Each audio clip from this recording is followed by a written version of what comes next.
Aujourd'hui, je suis à Strasbourg et je vais vous faire découvrir un fromage. Et quel fromage? Le comté.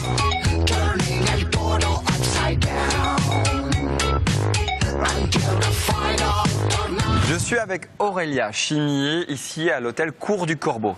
Aurélia, qu'est-ce qui se trame par ici? C'est quoi le concept? Alors ici, vous êtes à la table du comté à Strasbourg.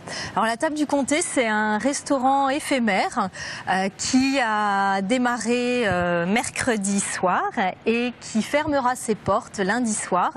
Et l'idée, c'est d'inviter des chefs alsaciens lors de déjeuner et dîner à recomposer leur cuisine, leur gastronomie alsacienne en intégrant le comté qui est notre patrimoine gastronomique du massif jurassien.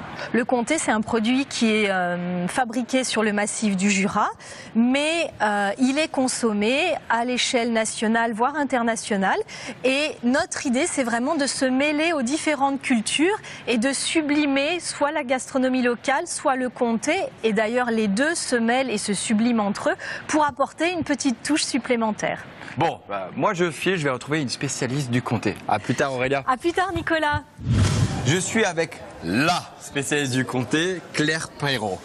Bon Claire, première question essentielle, comment définirais-tu le comté tout simplement? Alors définir en quelques mots le comté, c'est énorme. C'est un énorme fromage. C'est un fromage qui va faire 40 kilos. C'est un fromage donc qui va nécessiter beaucoup de lait, 400 litres de lait. De vache Montbéliarde uniquement. Et puis énorme fromage parce qu'on est le premier fromage en appellation d'origine contrôlée en France avec plus de 60 000 tonnes fabriquées par an. Fabriquées d'une manière uniquement artisanale dans 160 petites fromageries, 160 fruitières à compter qui appartiennent aux producteurs de lait.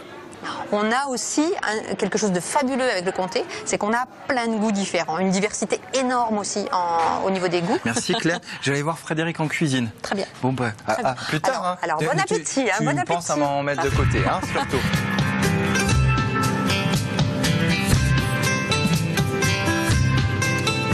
Je suis avec le chef Frédéric Lefebvre, l'un des chefs invités sur la table des chefs.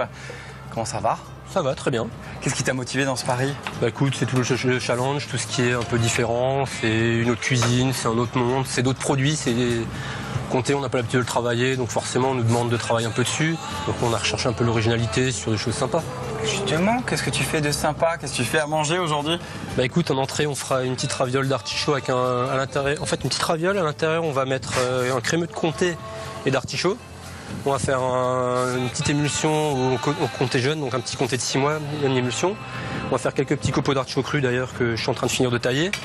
Du jambon de Cécina, donc c'est un petit jambon de bœuf, et quelques copeaux de comté, mais du vieux par contre. Donc en fait, on aura vraiment le contraste 6 mois, 24 mois, le 6 mois tout doux, tout laitier, tout crémeux, et le 24 mois qui est un peu plus ample, qui vient, qui s'assied et porte un peu de puissance. Voilà, qui dit moi je suis là, je viens, je me pose.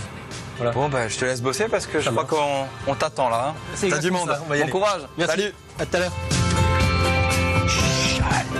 Je suis avec Dominique Schoeneitz, membre de Divine d'Alsace, association de femmes de vin d'Alsace. Une seule question, Dominique. Est-ce que c'est pas trop compliqué sur une durée aussi longue, avec autant de repas, de trouver des bons accords mets et vins? Parce qu'en Alsace, on a un beau terroir de vin blanc, mais vin rouge, on n'est pas les champions. Ah oui, mais c'est pas nécessaire d'avoir un vin rouge pour se marier avec des comtés. Alors aujourd'hui, avec le menu de Frédéric Lefebvre, qu'est-ce que tu as mitonné, toi, dans ton coin, comme accord mets et vins? Donc sur le 1er mai, où il y avait plein de parfums différents, là j'ai proposé un Riesling, donc un Riesling avec une belle minéralité, puisque le jambon, qui est un jambon sec, lui aussi amène une certaine minéralité au plat. Ensuite, eh bien, c'est un pinot gris.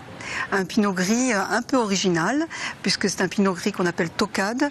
Et justement, le côté fumé du pinot gris s'allie également parfaitement avec les parfums du comté légèrement grillés. Dominique, je t'abandonne. J'ai juste encore un tout petit truc à faire. Oui. Bon appétit. Oui, pas de même. À plus tard. Salut. Merci Nicolas. Les punks, on se retrouve dès demain sur le site alsace20.tv, également sur le site de julienbins.com. Le mot de la fin, je ne sais pas s'ils le connaissent ici, mais moi je le connais. Surtout ne soyez pas sages.